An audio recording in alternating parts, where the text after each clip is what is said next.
Hi everyone. In today's lesson, we're going to talk through applications of derivatives. And our first set of problems will be through what we call optimization problems. And optimization basically means I'm giving you a word problem and I'm asking you to find the largest possible blank or the smallest possible. So optimization usually deals with maxes and mins. So if you want to write that down, usually deals with maxes and mins. And you know maxes and mins occur from the first derivative. So let's talk through example number one. It says a farmer has 400 yards of fencing and wishes to fence three sides of a rectangular field. The fourth side is along an existing stone wall, and it needs no additional fencing.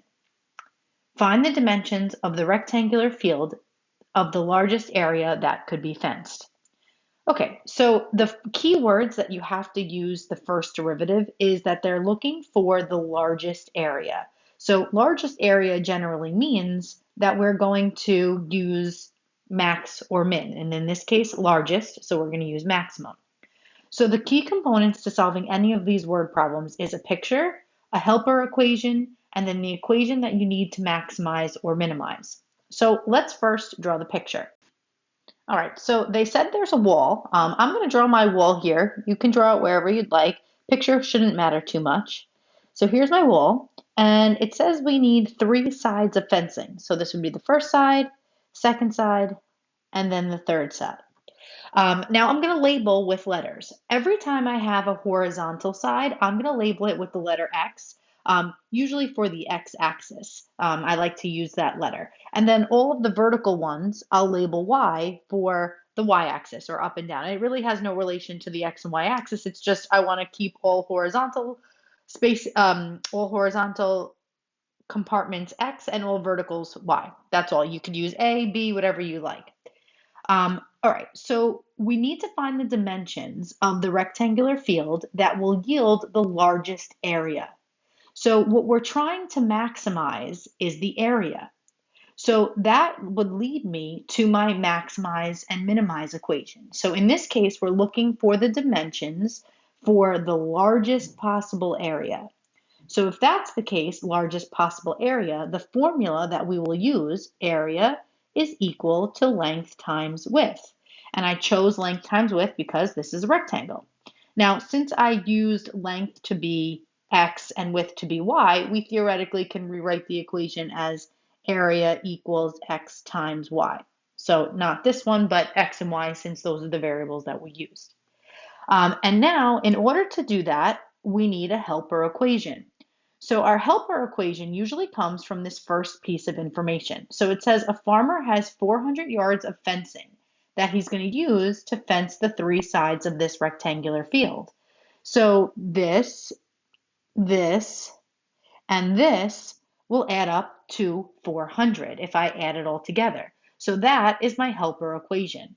So since I'm finding the perimeter or adding up all the sides, I'm going to call it P. So the perimeter will be x plus 2 y's. So the perimeter of this plus this plus this is x plus 2 of those y's.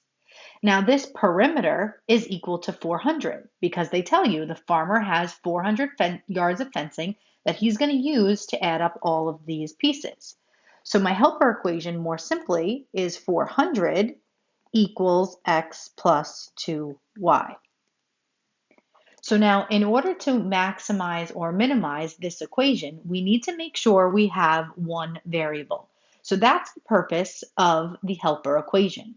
This helper equation will allow us to solve for either x or y in one variable. So I'm going to analyze the equation that I have. This here, x, is alone. So if I were to just subtract 2y, x would be by itself. So I think solving for x would be easier. You could theoretically subtract x on both sides and then divide both sides by 2, but then you have to deal with the fraction. So I wouldn't suggest solving for y. So I'm going to do that by minusing 2y on both sides, and I get 400 minus 2y equals x. And the premise of this helper equation is that I can now put this x equals 400 minus 2y in for this x value. So my new area equation, is area equals 400 minus 2y times this y. And that is the equation that we need to maximize this guy right here. Okay, so in order to maximize or minimize something, we need to take the first derivative. So once we have the equation, a equals 400 minus 2y times y, now that we have that in one variable, we can take the derivative. But before I take the derivative, I think I'm going to make it nice and pretty first by distributing this y into both sides. So I have a equals 400y minus 2y squared. And I'm going to take the derivative of all of the pieces. So we can write it as a prime, similar to y prime. So if I take the derivative, so we've got 400y. The derivative of 400y is nothing other than 400. And the derivative of 2y squared, or negative 2y squared, is just negative 4y. And we're going to take the derivative, set it equal to 0, and solve. So this one's actually not too bad to solve. We could take out a GCF of 4. We're left with 100 minus y. Could do a t-chart. 4 does not equal 0. We can cross that off. 100 minus y equals 0. We can add y to both sides. So 100 is equal to y. So we have to check that 100 is a maximum value. Since it's really the only value here, we can assume that it is, but sometimes you may get more than one value, so it's smart to check. So here's your a prime number line. Remember, we always check into my first derivative. I'm just going to put 100 here. And I'm going to test a value to the left of 100 and a value to the right of 100 in here, and I'm going to see if it's positive or negative. So why don't you pause the video and hit resume when you're ready for the answer. Okay, so when I plugged in 0, I tried 0 over here, and I'll try 200 over here. When I plugged in 0, I got positive. And when I plugged in 200, I got a negative value. So this tells me that my graph is going to go up, increase, and then down, decrease. Therefore, 100 would be a maximum. So to answer the question, they want to know, find the dimensions of the rectangular field of the largest possible area, so maximum. So we found the y value, which would be 100. So now all we have to do is find the x value. So I like to find the x value by plugging into my helper equation. So this was our helper equation that we solved for. So to find x, we're going to plug into the helper. So we've got 400 minus 2y equals x. And instead of y, we're going to put 100. So 400 minus 200 is 200. So 200 is my x value.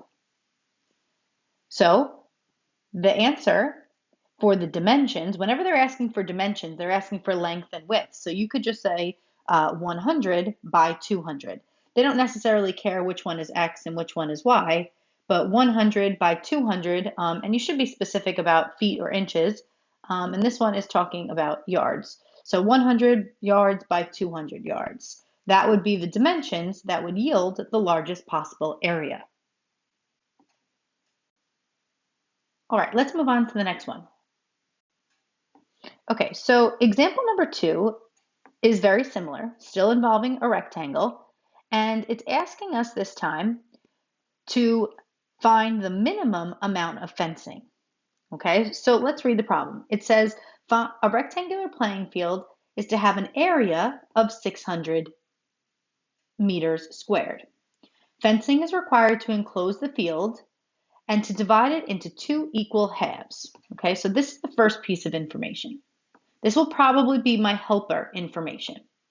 Then it says, find the minimum amount of fencing needed to do this. So they want to know the amount of fencing, the minimum amount of fencing. That's most likely going to be my min or maximum equation. And then part B is asking what are the dimensions so that it will have the least fencing. So let's draw the picture first. I think the hardest part is not setting the derivative equal to 0. I think the hardest part here is drawing the picture, finding the helper equation, and finding what we need to maximize or minimize. So the rectangular playing field. So I'm going to draw a rectangular playing field. Here's my rectangle. But it tells us that fencing is required to enclose the field and to divide it into two equal halves. So I'm going to divide my half this way. You could have divided your playing field this way, but again, the picture won't matter. So what I'm going to do now is label the pieces. So I'm going to label the Y's for the verticals and the X's for the entire horizontal.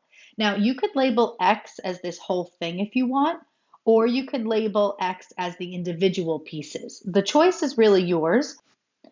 I think I'm going to label the entire side. So this whole thing we'll call X and this whole thing we'll call X. Now be careful because we divided it in equal halves, so we have another piece of fencing there for Y, okay? So the helper equation will be this time our area. So it says a rectangular playing field has an area of 600 meters squared. So my area formula is length times width, and that's going to help us. But in this case, my length is X and my width is Y for the entire area. So we can, again, not use L and W, but use this time X times Y. And now the helper, the maximize and minimize equation will be here. Find the minimum amount of fencing that is needed to do this. So usually, generally speaking, when I talk about fencing, I'm talking about perimeter. So the perimeter that we're going to need, P, is when we add up all of the outsides. So we've got Y, Y, and Y, so that's 3Y, and then X and X. So we're going to have 3Y plus 2X. That's going to be our equation that we need to find the minimum amount for. So that's our maximize and minimize equation. So again, we're going to use this helper equation to solve for X or Y and then plug it in here. So area, well, we know the area is 600 feet, or 600 meters squared. So I can put 600 in here, and then X times Y. Now, it doesn't matter which variable you solve for, because you would have to divide either one of them. So I'll divide by X this time and solve for Y. Again, the choice is yours. It wouldn't matter which variable you solved for. So I've got Y is 600 over X. So P equals 3 times 600 over X plus 2X. Now remember, when you multiply fractions, we could put this 3 over 1 and multiply tops with tops, bottoms with bottoms. So 600 times 3 is 1800 divided by X plus 2X. So this is the equation that I need to minimize. So we're going to take the derivative, we're going to set it equal to 0, and we're going to find the max and min values. So let's just go from here. We've got perimeter equals 1800 divided by X plus 2X. And we need to take the derivative, P prime. Now, I know a lot of you may be thinking, well, this is really difficult to take the derivative. Am I supposed to do a quotient rule? Well, no, we can make it a lot easier. We can take this X to the first power and bring it upstairs. And this term is really 1800 X to the negative 1, then plus 2X. And that derivative is much easier to take than this fraction. So 1800 times this negative 1 is negative 1800. And then take the exponent and drop it down by 1, so negative 2. And then the next derivative, the derivative of 2x, is just 2. So plus 2. And then our plan is going to be to set the derivative equal to 0 and find the values of the maximums and minimums. So I'm actually going to leave this for you guys to continue to try on your own, and we'll pick up in class tomorrow at this point. So try to see if you can find the x values, the critical values, find where it's max and min, and see if you can answer the question. And then, like I said, we'll start there tomorrow in class. All right, have a good night.